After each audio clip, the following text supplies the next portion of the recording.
নমস্কার বন্ধুরা, আমি মৌমিতা। আহারে বাহারিতে আপনাদের সকলকে স্বাগত। আজ চলে এসেছি এক নতুন রেসিপি নিয়ে। আজকের রেসিপি মালপোয়া। মালপোয়া বানানোর জন্য আমি 150 গ্রাম সুজিকে আধ ঘন্টা আগে ভিজিয়ে রেখেছি। সুজি থেকে খানিকটা জল ফেলে দিয়েছি, সামান্য জল ওর মধ্যে রয়ে গেছে। এবারে এর মধ্যে দিয়ে দিচ্ছি 150 গ্রাম চিনি। চিনিটা আগেই দিয়ে দিলাম যাতে একটু ভিজে যায়, যাতে মেশাতে তাড়াতাড়ি মেশানো যায়। এরপর দিয়ে দিচ্ছি 1 বাটি দুধ।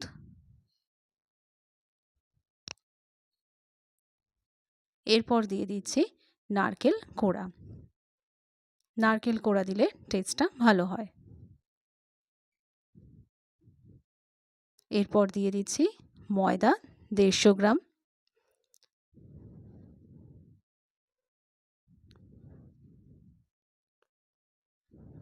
ময়দাটা ঢেলে দিচ্ছি।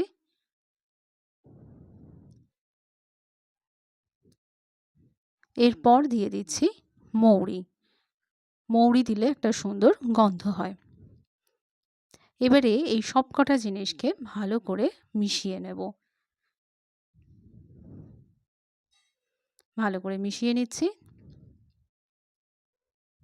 দেখতে হবে যেন কোনো ডেলা না থেকে যায় এবং চিনিটা ভালো করে যেন মিশে যায়।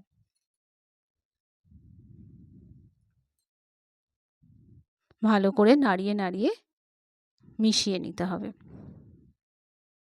ব্যাস, মেশানো হয়ে গেছে, ব্যাটার রেডি। এবারে আপনাদেরকে দেখিয়ে দিচ্ছি গোলাটা কেমন হয়েছে। খুব বেশি মোটাও না, খুব বেশি পাতলাও না। যদি পাতলা হয়ে যায় সামান্য পরিমাণে ময়দা মিশিয়ে গাঢ় করে নিতে পারেন। কড়াইতে সাদা তেল গরম করতে বসিয়ে দিয়েছি। তেল গরম হয়ে গেছে। এবারে হাতায় করে আমি ব্যাটারটা তেলের মধ্যে ছেড়ে দিচ্ছি। আস্তে আস্তে করে ছাড়তে হবে যাতে একটা গোল শেপ হয় এবং একই জায়গায় ব্যাটারটা ফেলতে হবে। দুটো মালপোয়া এখানে তেলের মধ্যে ছাড়লাম। খুব বেশি ছাড়বো না, যাতে একটার গায়ে একটা লেগে না যায় এবং ফুলতে অসুবিধা না হয়। এক পিঠ ভাজা হয়ে গেছে, হালকা ব্রাউন কালার হয়ে গেছে। এই জন্য আরও একটা পিঠ উল্টে দিলাম। গ্যাসটাকে বাড়িয়ে রাখতে হবে এবং ছাঁচা দিয়ে একটু নেড়ে দিতে হবে। ব্রাউন কালার এসে গেছে। এর থেকে বেশি ভাজা যাবে না, তাহলে তেতো হয়ে যাবে। এবারে ছাঁচা দিয়ে তেলটা ঝারিয়ে ভালো করে তুলে নিচ্ছি। দেখুন কেমন দেখতে হচ্ছে। এইভাবে তুলে নিলাম।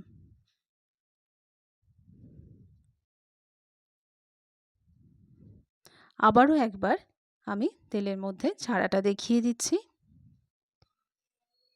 এক হাতা ব্যাটার নিয়ে আস্তে আস্তে তেলের মধ্যে ছেড়ে দিলাম।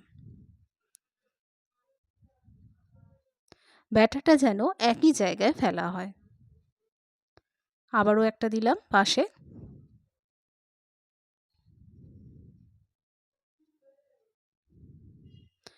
বাকিগুলোও একই রকমভাবে ভেজে নিয়েছি। দেখুন কেমন সুন্দর দেখতে লাগছে, কতগুলো ভাজা হয়েছে।